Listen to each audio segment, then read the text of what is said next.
مساء الفل عليكم. تعالوا النهارده نعمل موتزاريلا صيامي حلوة قوي قوي. هنعملها سايحة يعني للبيتزات، وكمان هنعملها في قوالب.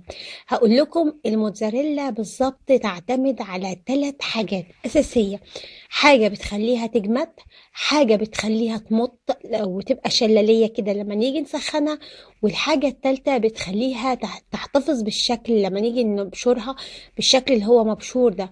3 حاجات هنقولهم النهاردة أساس وصفة الموتزاريلا الصيامي بطريقة هتعجبكم جدا جدا. مكونات تكاد تكون سهلة وبسيطة، وفي نفس الوقت الطريقة مفيش أسهل من كده، بس تعتمدوا تكنيك عمل الموتزاريلا الصيامي الصح عشان تطلع معاكم الوصفة مظبوطة بالملي.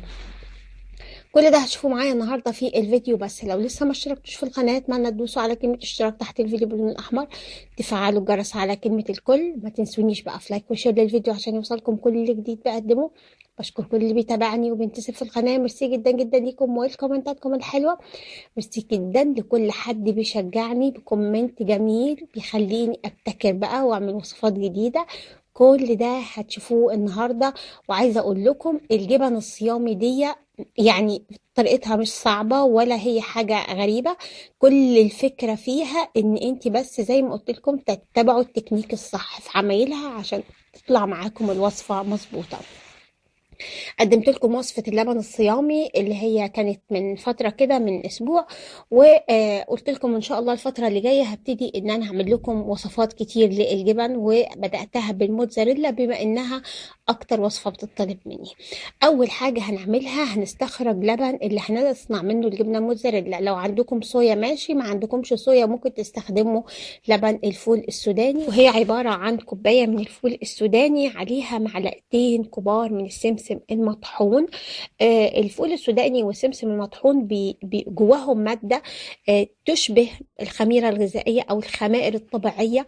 لما بنيجي نصنع منهم منتجات الصيامي بيدوا نتيجة حلوة جدا، أفضل من أي حليب صيامي تاني. بسيبهم عشان يتخمروا، يعني بسيبهم لمدة 3 ساعات في مية دافية أو سخنة، وبعد كده بضربهم في الخلاط عشان أبتدي إن أنا أستخرج منهم المادة اللي أنا هشتغل بيها، او الماده اللي انا هشتغل هعمل منها الجبنه الموتزاريلا. بعد ما نبتدي نضربهم كويس واتاكد ان هما طبعا ان احنا ننقعهم في ميه، ده بيسهل عمليه ان احنا لما نيجي نضربهم ما يبقاش فيهم رواسب، يبقوا مهروسين كويس جدا ومخلوطين حلو قوي مع الميه عشان يطلعوا نتيجه حلوه. بعد كده بحطهم جوه الحله اللي انا هشتغل فيها. تبداوا ان انتوا تصفوهم. طبعا انا مش محتاجه الطفل ده خالص، مش محتاجاه نهائي، بس ده ممكن تعملوا منه وصفات تانية هقولها لكم واحنا بنشتغل. من اهم الحاجات اللي ممكن تعملوها منه، ممكن تضيفوا عليهم تضيفوا عليه دقة وملح وشطة، ويبقى تغميسة حلوة كده زي الطحينة.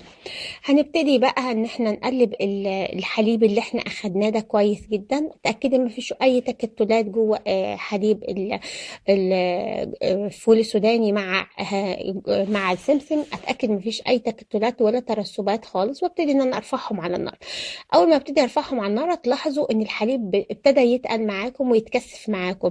ده نتيجة حاجتين: اولا نتيجة ان الحليب ده اصلا عشان فيه فول سوداني وسمسم هيتقل.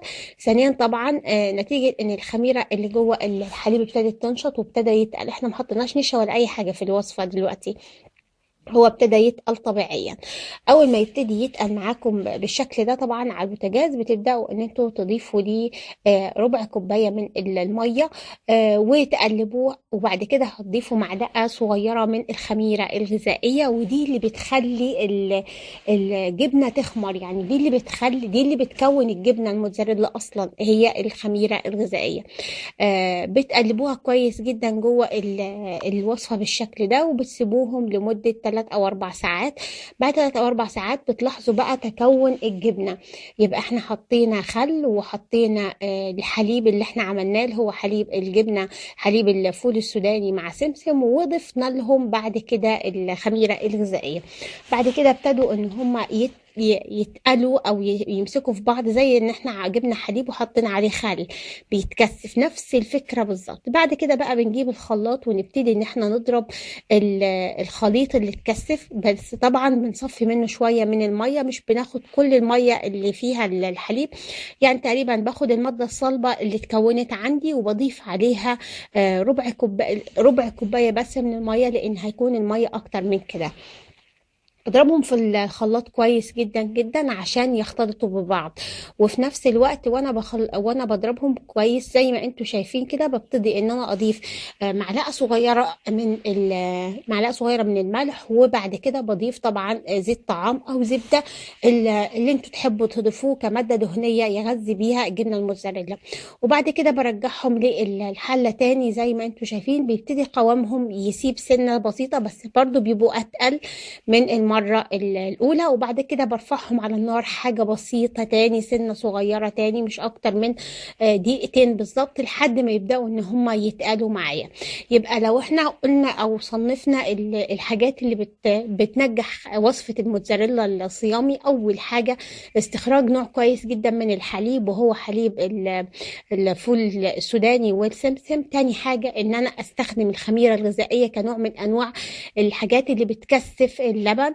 تالت حاجة طريقة الغلي أو طريقة السوى على البوتاجاز لمدة مرتين، ده اللي بتخلي الجبنة تستوي معايا من جوه. بعد كده بكون مجهزة قالب زي ما انتوا شايفين، وحاطة فيه كيس تلاجة، او لو القالب سيليكون مش لازم احط كيس تلاجة. وبعد كده بنزل بقى بالجبنة الموتزاريلا زي ما انتوا شايفين كده، بسيبها في التلاجة لتاني يوم. الوصفة بتفضل لتاني يوم جوه التلاجة، مش جوه الفريزر، بلاش الفريزر خالص.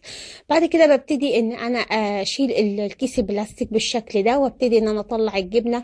هتطلع معايا بمنتهى البساطة. بعد كده ببتدي ان انا اقطعها. لو احنا هنستخدمها في وصفات زي الوصفات المبشورة، ببتدي ابشر الحتة اللي انا هستخدمها بس، وبسيب باقي القالب زي ما هو. والجبنة بتفضل في الفريزر بعد ما تستوي وتتظبط كده، بسيبها في الفريزر، بس بطلعها على الاستخدام. بس شوية ملحوظات كده مهمين: اولا الخميرة الغذائية دي هتلاقوها في الماركات الكبيرة واسألوا عليها، هي سبب يعني هي الاساس في صناعة الجبن الصيامي. وطبعا مش الاجار مش بديل ليها خالص، الخميره الغذائيه دي حاجه، والاجار ده حاجه تاني خالص، عشان تبقوا بس عارفين. بالنسبه للجبن الصيامي ما ينفعش ان هي تتساب بره التلاجة خالص. وكمان الموتزاريلا الصيامي ما ينفعش تتساب بره الفريزر خالص، علشان خاطر ما تسحش تاني. وبتضاف قبل ما الوصفه تدخل الفرن على طول، عشان برضو ما تسحش، فتخلي بالكم من الحته دي. ونتيجتها في المطة بتكون تقريبا زي جبنة الفطاري بالظبط، مفيش أي اختلاف. أتمنى الوصفة تكون عجبتكم. لو عجبتكم ما تنسوش بقى تشتركوا في القناة، تفعلوا الجرس على كلمة الكل، وما تنسونيش بقى في لايك وشير للفيديو عشان يوصلكم كل جديد بقدمه. وبشكر كل اللي بيتابعني وبينتسب في القناة. وشكرا جدا ليكم ولمتابعتكم الحلوة. وما تنسوش إن شاء الله أنزل لكم كل يوم وصفة صيام جديدة وحلويات ومعجنات. كل ده هتلاقوه على قناة شيف نرمين الماجد. وللإعلانات على قناة هسيب لكم اللينك ورقم التليفون في صندوق الوصف. تحياتي لكم بألف هنا وشفا، أشوفكم دايما يا رب على خير قريب.